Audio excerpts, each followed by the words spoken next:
Hello friends, once again welcome to my channel. आज के इस वीडियो में मैं बताने वाला हूं top SEO interview questions and answers, जो कि आपको फ्रेशर लेवल पे तो बिल्कुल ही पता होना चाहिए। मिड लेवल के इंटरव्यूज में भी ये चलेंगे। हाँ, बिल्कुल ही टॉप लेवल पे ऐसे इतने बेसिक से नहीं पूछे जाएंगे, इसमें से कुछ एडवांस लेवल पे भी पूछे जा सकते हैं। तो कहने का मतलब कि अगर आप डिजिटल मार्केटिंग फील्ड में हैं या फिर डिजिटल मार्केटिंग फील्ड में कभी फ्यूचर में एंट्री करना चाहते हैं, आपको ये 30 क्वेश्चंस का आंसर पता ही होना चाहिए। मैं अपनी भाषा में बिल्कुल ही आपको अच्छे से समझा दूंगा, ताकि आप एक बार समझ लेंगे तो आपके दिमाग में हमेशा के लिए ये बातें बैठ जाएंगी। तो इस वीडियो को ध्यान से देखिएगा, और मुझे पक्का यकीन है कि आप एक बार इस चीज़ को समझ जाएंगे तो फिर आप जल्दी भूलने वालों में से नहीं बनेंगे। तो चलिए स्टार्ट करते हैं। मैं आपको एक एक क्वेश्चन को दिखाता हूं और उनको एक्सप्लेन भी करता हूं। तो देखिए, अगर आप फ्रेशर लेवल पे है तो सबसे पहले आप कहीं भी जा रहे हैं तो आपसे ये पूछा जा सकता है कि व्हाट इज एसईओ। तो आपको कहना है कि SEO is a process to get traffic from organic search results of Google और अदर सर्च इंजन्स। जैसे कि अगर मैं सर्च कर रहा हूँ top engineering college in Delhi, और अगर मैं देखूँ तो सबसे ऊपर ये शिक्षा.com है, तो ये एसईओ के बदौलत ही है। तो इसने एसईओ कर रहा है, that's why this website is getting clicks from Google. और ये जो काम हुआ है, ये जो प्रोसेस हुआ है इसको यहाँ पे लाने के, वो that is SEO, search engine optimization. Simple. Second है, what are the types of SEO. Types of SEO कह सकते हैं, या डायरेक्ट आपसे पूछ सकते हैं कि what are the on page and off page SEO. On page SEO का मतलब हुआ कि इस अगर ये वेबसाइट है तो इस वेबसाइट पे मैं कुछ चेंजेस करूँ सो दैट कि ये जो वेबसाइट है ये सर्च इंजन फ्रेंडली बने, तो इसको क्या कहेंगे, ऑन पेज एसईओ। और इस वेबसाइट को मैं अदर अदर वेबसाइट पे प्रमोट करूँ, that is a part of of page SEO, जिसे कि बैकलिंक भी बोलते हैं। फॉर एग्जांपल, इस यूआरएल को मैं कॉपी कर लिया और कॉपी करके मैं जाके ट्विटर पर ट्वीट कर दिया, that is a part of page SEO. और अगर मैं इस वेबसाइट पे यहाँ पे एक वीडियो बना के डाल देता हूँ, तो that is a part of on page SEO.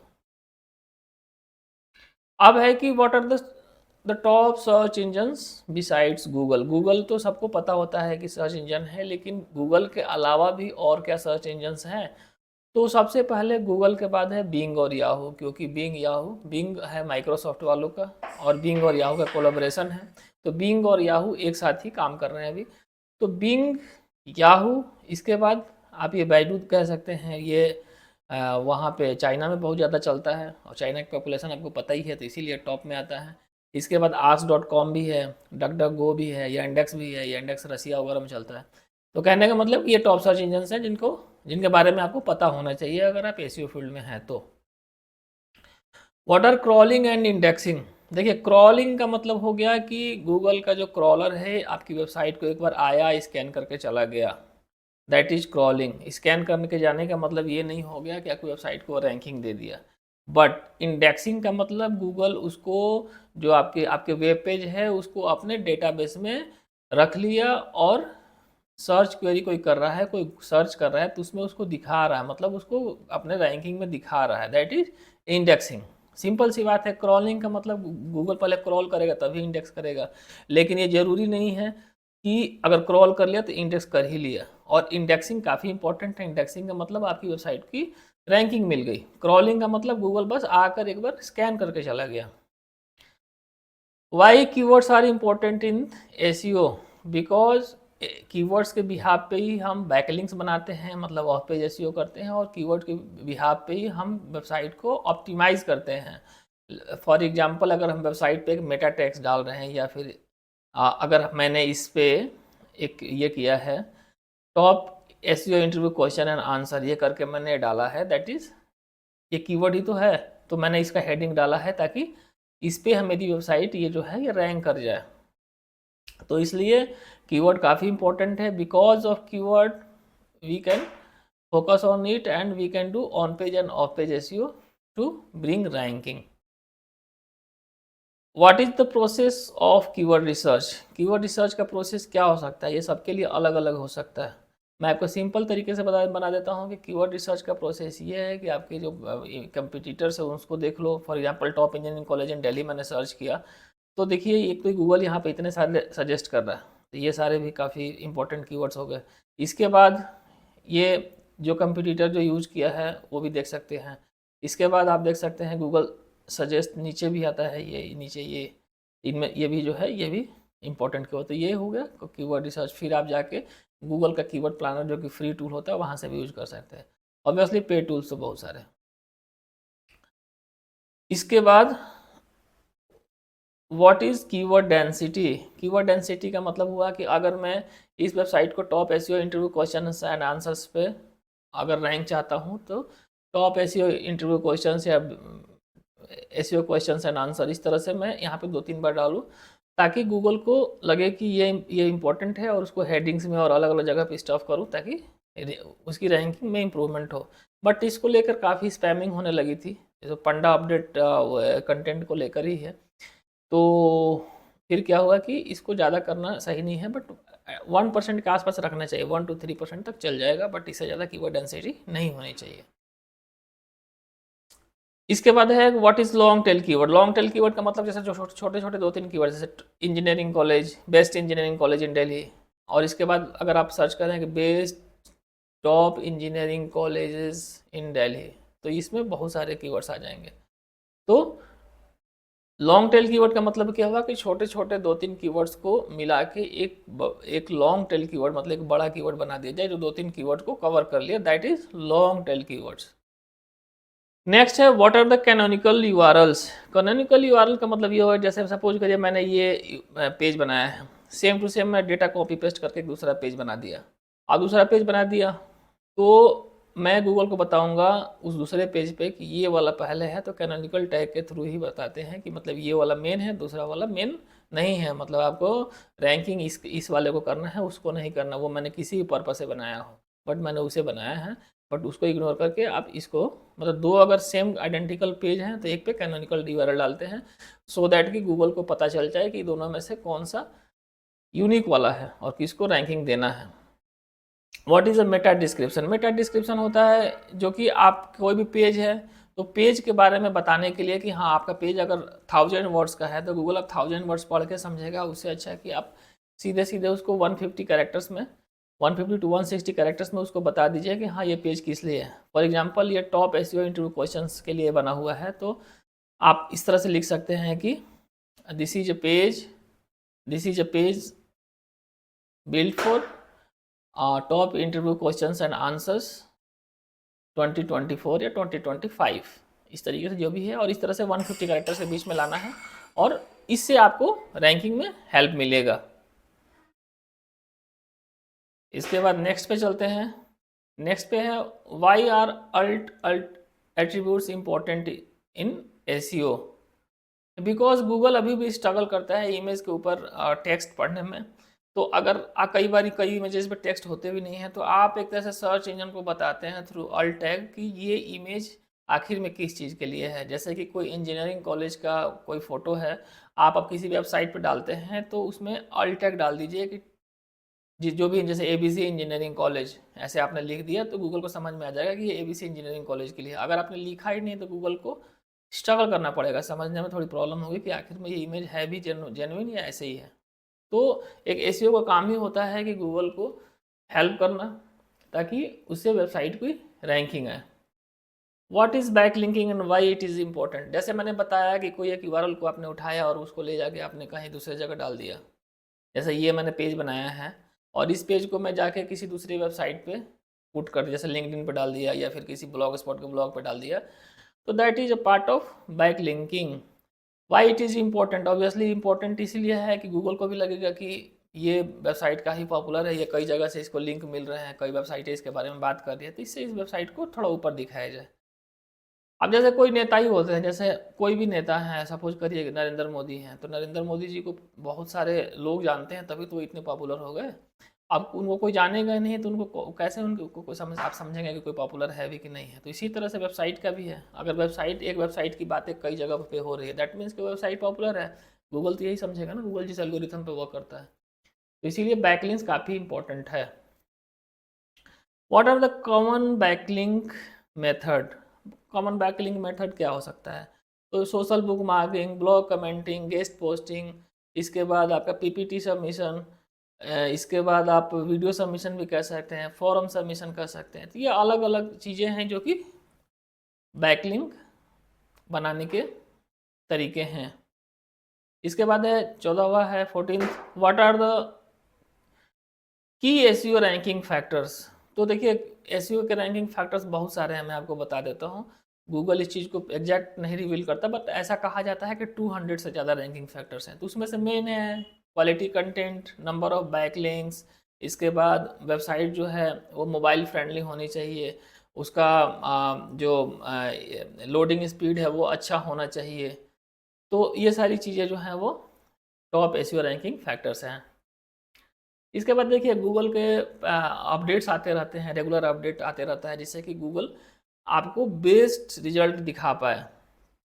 तो ये पूछ रहे हैं कि जैसे अब ये क्वेश्चन हो सकता है कि what are the Google's Panda and Penguin updates? देखिए गूगल का पांडा पेंगुइन अपडेट काफ़ी फेमस है। पांडा जो अपडेट होता है वो लो क्वालिटी कंटेंट को पेनलाइज कर, जैसे आपकी कोई वेबसाइट है और आपने कहीं दूसरी वेबसाइट से कॉपी करके अपने अपनी वेबसाइट पर डाल दिया, तो आपकी वेबसाइट को गूगल पेनलाइज कर देगा और आपकी वेबसाइट को गूगल वैल्यू नहीं देगा और उसको रैंकिंग नहीं देगा। पेंगुइन का मतलब ये हो गया कि स्पैमी बैकलिंक्स नहीं। अब ये नहीं कि आपने आपकी वेबसाइट का आपने एक इसका बनाया है एक यूआरएल और इसको आप एक ही वेबसाइट पर जाके 50 बैकलिंक क्रिएट कर दिए, या कोई जाके एडल्ट वेबसाइट से बैकलिंक ले लिया, इधर उधर से दुनिया भर की चीज़ आपको आपकी थीमेटिक और हाई क्वालिटी वेबसाइट से ही बैकलिंक्स होने चाहिए। जैसे मेरा ये डिजिटल मार्केटिंग से रिलेटेड है तो मुझे डिजिटल मार्केटिंग से रिलेटेड वेबसाइट से जाकर बैकलिंक लेना है, ना कि कहीं से भी जाकर कहीं एडल्ट वेबसाइट से जाकर बैकलिंक ले लो। तो ऐसा नहीं होना चाहिए। तो यही पेंगुइन अपडेट होता है कि जो वेबसाइट जिधर तिधर से जैसे तैसे बैकलिंक लिए होती है उनको पेनलाइज कर देता है। What is Google humming bird update? Google humming bird एक अपडेट आया था जो कि सर्च क्वेरी को जो इंटेंट है उसको सर्च क्वेरी को एक तरह से बेटर करने के लिए ये किया गया था। जैसे कि आप जैसे कोई चीज़ सर्च करते हैं like what are the top engineering colleges, तो जैसे आप उसने एक बार दिखा दिया, इसके बाद फिर आपने जैसे कुछ और उसमें कन्वर्सेशन टाइप से कि तो फिर उसके बाद आपने लिख दिया कि टॉप कॉलेजेस नियर द्वारका। तो एक तरह से इस चीज़ में ये अपडेट आया था ताकि आपके जो आप एक तरह से कन्वर्जन टाइप से कन्वर्सेशन जो कर रहे हैं तो वो चीज़ गूगल इस चीज़ को समझ के और कन्वर्सेशन से जैसा ही समझ के और आपको अपडेट देते जाता है सर्च क्वेरी में। इसके बाद है कि व्हाट इज़ डोमेन अथॉरिटी? एक डोमेन अथॉरिटी होता है और एक पेज अथॉरिटी भी होता है। देखिए डोमेन अथॉरिटी 0 to 100 और पेज अथॉरिटी भी 0 to 100 होता है। जैसे ये वेबसाइट है तो अब a1digitalmarketing.com/top SEO interview question answers ये हो गया एक पेज। तो इस पेज की क्या authority? That is page authority. But domain authority का मतलब कि a1digitalmarketing.com इसका डोमेन अथॉरिटी क्या है? डोमेन अथॉरिटी 0 to 100 होता है। अगर ज़्यादा है मतलब कि 90 है, 80 है, 70 है, 50 जो भी है तो मतलब दैट इज़ गुड, और अगर बिल्कुल कम है तो दैट इज़ नॉट गुड, आपको उस पर इम्प्रूवमेंट की ज़रूरत है। तो डोमेन अथॉरिटी ये होगा। पेज अथॉरिटी भी ऐसा ही होता है। What is rank brain update? देखिए रैंक ब्रेन है, देख रहे हैं ना। तो ये रैंक ब्रेन एक तरह से अपडेट है कि गूगल भी एक तरह से इंसान के जैसा ही समझने लगा, और इस ये रैंक ब्रेन अपडेट इसलिए होता है जैसे कि अगर आपने एप्पल सर्च किया तो एप्पल सर्च किया, चाहे आपकी वेबसाइट पे एप्पल है, एप्पल के बारे में लिखे हैं, तो कंटेंट को देख के समझेगा कि ये कंटेंट एप्पल ब्रांड के लिए है या फिर एप्पल फ्रूट के लिए है, गूगल इजीली समझ जाएगा। तो ये एक तरह से ह्यूमन ब्रेन के जैसा गूगल समझने लगा, इसको रैंक ब्रेन अपडेट कहते हैं। रैंक ब्रेन अपडेट के बाद ऐसा हुआ। What is an XML site map? देखिए एक्सएमएल साइट मैप में क्या होता है कि आपकी वेबसाइट के जितने भी पेजेस पोस्ट होते हैं वो एक्सएमएल वर्जन में होते हैं, जिसको क्या इसमें गूगल सर्च कंसोल में उसको सबमिट करते हैं, और गूगल सर्च कंसोल में सबमिट करने के बाद आपके जो पेजेज हैं वो इंडेक्स जल्दी से हो जाते हैं। कैसे सबमिट करते हैं, क्या करते हैं, मैंने ऑलरेडी इसके लिए वीडियोज़ बना रखे हैं, तो आप एक बार ये जो ये ट्यूटोरियल बना रहा हूँ, इसके बाद एक बार ये सब भी आप देख लेना, इससे भी आपको हेल्प मिलेगा। एक्चुअली मेरे चैनल पे आपको डिजिटल मार्केटिंग से रिलेटेड ही वीडियोस मिलेंगे, तो मेरे चैनल को आप सब्सक्राइब कर सकते हैं और मोस्ट इम्पॉर्टेंट आप वीडियोज़ को देख सकते हैं, ताकि आप वीडियोज़ देखेंगे तो आपको हेल्प मिलेगा और फ्यूचर वीडियोज़ को भी आप देख सकते हैं अगर आप मेरे चैनल को सब्सक्राइब कर सकते हैं तो मेरे चैनल को सब्सक्राइब कर लीजिएगा, इससे आपको काफ़ी हेल्प मिलेगा। 20th है, व्हाट इज़ AMP। AMP का मतलब होता है एक्सेलरेटेड मोबाइल पेजेस, जो कि मोबाइल स्पीड को इम्प्रूव कर देती है। जैसे कोई वेबसाइट है तो वो AMP में बहुत तेज़ी से इम्प्रूव उसका स्पीड बढ़ा देता है, ताकि अब कोई कोई बंदा गूगल से सर्च करके वेबसाइट पे आया तो जल्दी से वेबसाइट आपकी ओपन हो जाएगी, तो वो आपकी वेबसाइट पे इजीली उसकी यूजेबिलिटी अच्छी हो रहेगी। और जैसे आपकी वेबसाइट टाइम ज़्यादा लगाएगी तो बंदा भाग भी जा सकता है, वो आपकी वेबसाइट पर रुकेगा नहीं, जल्दी से जब तक खुल रही है तब तक वो निकल जाएगा, ये प्रॉब्लम है। तो इसीलिए AMP काफ़ी इंपॉर्टेंट है। इसके बाद है 21 explain organic referral and paid traffic. Organic का मतलब हो गया गूगल के ऑर्गेनिक से दिखना। जैसे देखिए ये है ना, ये अब इसमें से कहीं भी क्लिक कर रहे हैं तो ये सारा ऑर्गेनिक ही है, इसमें कहीं भी पेड मुझे तो नहीं दिख रहा, अभी ऐड नहीं दिख रहा है, इस पर तो पेड नहीं है। आप देखते होंगे यहाँ पे सबसे ऊपर दिखता है ऐड लिखा हो रहता है, तीन तीन चार चार भी दिखते हैं एड्स, तो वो चार जो एड्स दिखते हैं सबसे ऊपर ऐड लिखा भी रहता है लेफ्ट में, तो that is paid traffic. And organic traffic का मतलब क्या हो गया कि यहाँ से गूगल से एसईओ के थ्रू लाना। और रेफरल ट्रैफिक का मतलब क्या हो गया, जैसे आपने फेसबुक पे शेयर कर दिया, आपने व्हाट्सएप पे शेयर कर दिया और उसके वहाँ से बंदे क्लिक करके आ रहे, दैट इज रेफरल ट्रैफिक। समझ में आ गया एक बार में। आप चलते हैं 22nd पे, what are the recommended limits for meta description and title tags. देखिए मेटा टाइटल का जनरली 50 to 60 कैरेक्टर का होता है और meta description generally 150 to 160 characters का होता है। अगेन गूगल पिक्सल में कंसीडर करता है, तो ये एक अंदाज़ा लगाया जाता है, बिल्कुल एग्जैक्ट चीज़ नहीं है। तो आपको ये भी ध्यान रखना है गूगल पिक्सल में कंसीडर करता है, बट जनरली ऐसा कहा जाता है। आपसे अगर इंटरव्यू में पूछता है तो आपको यही बोलना है कि 50 to 60 कैरेक्टर्स का टाइटल टैग होता है, ज़्यादा से ज़्यादा 70 तक बढ़ा सकते हैं, और मेटा डिस्क्रिप्शन 150 to 160 कैरेक्टर्स का होता है। इसके बाद है what is structure data. Structure data देखिए सर्च इंजन को ना आपके कंटेंट को ज़्यादा अच्छे से दिखाने में हेल्प करता है। एक्चुअली ये इसके लिए वर्डप्रेस वगैरह में प्लगइन्स होते हैं, और फिर या फिर आपके अगर सर्च ज़्यादा है तो गूगल वैसे भी दिखा देता है। जैसे कि मैंने लिख दिया कोई इंजीनियरिंग कॉलेज के बारे में जैसे लिख दिया, जैसे IIT दिल्ली लिख दिया मैं।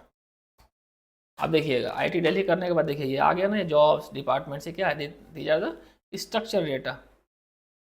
तो ये कैसे, इसी को स्ट्रक्चर डेटा कहते हैं। ये कैसे आता है इसके लिए मैं एक वीडियो बना दूंगा, बट अभी आप ये स्ट्रक्चर डेटा क्या कहते हैं ये समझ लीजिए। तो इसको स्ट्रक्चर डेटा कहते हैं। What is anchor text. Anchor text का मतलब हो गया कि किसी भी टेक्स्ट में, जब एक वेब पेज में टेक्स्ट है उस पर लिंक लगा हो, जैसे कि मैंने लिखा है व्हाट इज एंकर टेक्स्ट, यहाँ पे एक लिंक लगा रहता, इस पर क्लिक करने के बाद कुछ और ओपन हो जाए, दैट इज एंकर टेक्स्ट। इसके बाद 25वां है how do you approach optimising a website for SEO. एक वेबसाइट को एसईओ के लिए क्या अप्रोच होगा, सबसे पहले तो कीवर्ड रिसर्च करेंगे ऑब्वियसली। इसके बाद थोड़ा बहुत क्वालिटी कंटेंट पे ध्यान देंगे, कंटेंट कहीं से भी ऐसा नहीं होना चाहिए। इसके बाद ऑन पेज एसईओ करेंगे, मतलब उसको बिल्कुल सर्च इंजन फ्रेंडली बनाएंगे। इसके बाद ऑफ पेज एसईओ, मतलब दैट इज कुछ बैकलिंक्स बनाएंगे। इसके बाद ये ध्यान रखेंगे कि वेबसाइट मोबाइल फ्रेंडली है और वेबसाइट की स्पीड काफ़ी अच्छा है। तो वैसे तो और भी चीज़ें हैं, बट ये आप इतना बताइएगा, इतना काफ़ी है, और इतना बताने से आपको समझ में आ जाएगा बंदे के पास नॉलेज है और ये इसका जो कॉन्सेप्ट है क्लियर है। ठीक है। इसके बाद है कि what is your competitor analysis process. आपको जब कोई कंपटीटर का एनालिसिस करना हो अपनी वेबसाइट को रैंकिंग के लिए, तो क्या क्या देखेंगे। सबसे पहले देखेंगे उसने कौन कौन से कीवर्ड को टारगेट किया है, तो कंपटीटर के भी कीवर्ड्स को और अपने भी जो कीवर्ड्स हैं उनको एक बार लिस्ट बना लेंगे। इसके बाद जो कंपटीटर है उनके साइट्स को जाकर मेटा टैग्स, मेटा डिस्क्रिप्शन, उसके इमेजेस वगैरह और कंटेंट की क्वालिटी, ये सब चीज़ें देखेंगे। बैकलिंक्स भी देख लेंगे, कई सारे टूल्स होते हैं जिसके थ्रू जाके आप बैकलिंक्स वगैरह देख सकते हैं, तो जाके बैकलिंक्स भी देख सकते हैं। और उनको देख के और अपनी वेबसाइट को देख के ये देख सकते हैं कि हाँ इंप्रूवमेंट एरियाज़ कहाँ कहाँ है, क्या क्या हम कहाँ पे हम अभी लैग कर रहे हैं और क्या हम एक्स्ट्रा कर सकते हैं। क्योंकि देखिए हमें उनको बीट करना है, तो बीट करने के लिए सिर्फ उनका कॉपी पेस्ट नहीं चाहिए, उनसे अच्छा कंटेंट क्वालिटी होना चाहिए, उनसे अच्छे बैकलिंक्स होने चाहिए, उनसे अच्छी सारी चीज़ें होनी चाहिए, तभी तो हम बीट कर पाएंगे। तो वही एक प्रोसेस हम अपने दिमाग से सोच के बनाते हैं कंपटीटर एनालिसिस में। इसके बाद है how do you measure the success of an SEO campaign. SEO campaign का सक्सेस देखिए, क्लाइंट को दिखाने के लिए तो सबसे मेन सक्सेस है कि आपकी वेबसाइट की रैंकिंग आ गई। बट सिर्फ रैंकिंग से नहीं होता है। क्लाइंट आपसे पूछ सकता है कि भैया तुमने मुझे रैंकिंग तो दे दिया, बट ट्रैफिक कहाँ है। तो मेरे हिसाब से एक कैंपेन का सक्सेस है जब there is better ranking, better traffic, and most important there is better conversion। Conversion का मतलब ज़्यादा कॉल्स और लीड फॉर्म्स अगर सबमिट हुए क्लाइंट के, सेल्स, अगर कोई प्रोडक्ट है तो ज़्यादा सेल्स हो गया, तो वो वही तो मेन सेल्स है ना। सिर्फ रैंकिंग, कोई लो कम्पिटिटिव कीवर्ड्स को आपने रैंक दे दिया तो उससे क्लाइंट का क्या होने वाला है, कुछ नहीं होगा। तो ये चीज़ है। क्या social media what role does social media play in SEO. क्या करता है? ऑब्वियसली करता है, बहुत अच्छा करता है। सोशल मीडिया पे अच्छा प्रेजेंस होना आपकी वेबसाइट के लिए एक रैंकिंग फैक्टर है, तो ये होना चाहिए। सोशल मीडिया पे आपकी वेबसाइट का प्रेजेंस अच्छा होना चाहिए। इससे आपको एसईओ में कई तरीके से हेल्प मिलता है। गूगल का नॉलेज ग्राफ होता है, उससे हेल्प मिलता है। आपकी वेबसाइट पर रेफरल ट्रैफिक आता है, तो कई तरीके से फ़ायदा होता है। What common mistakes can harm SEO campaign.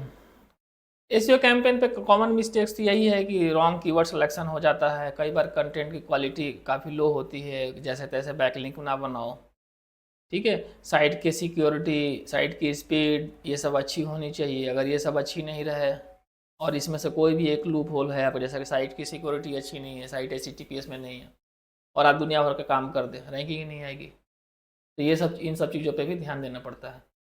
तो गाइज़, मेरे कहने का मतलब कि ये सारे जो क्वेश्चंस थे काफ़ी इंपॉर्टेंट थे, मैं आपको बता रहा हूँ। इससे आपने इतने क्वेश्चंस देखने के बाद, सुनने के बाद मुझे काफ़ी विश्वास है कि आपका भी कॉन्फिडेंस बूस्ट हुआ होगा। और इन क्वेश्चंस को आपको पता होना ही चाहिए।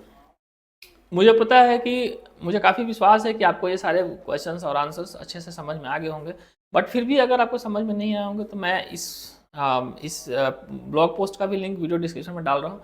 प्लस आप वीडियो को एक बार फिर से भी देख सकते हैं इफ़ नीडेड, या फिर जब आपकी इंटरव्यू से पहले भी देख सकते हैं। तो उसके लिए मेरे चैनल को सब्सक्राइब कर लीजिए कि जब ज़रूरत पड़े तो मेरी वीडियो को सर्च करके आप देख लीजिए। आपका कोई नोन है, उनको भी आप इस वीडियो को शेयर कर सकते हैं ताकि उनको भी हेल्प मिल जाएगी। Thank you so much for watching my video.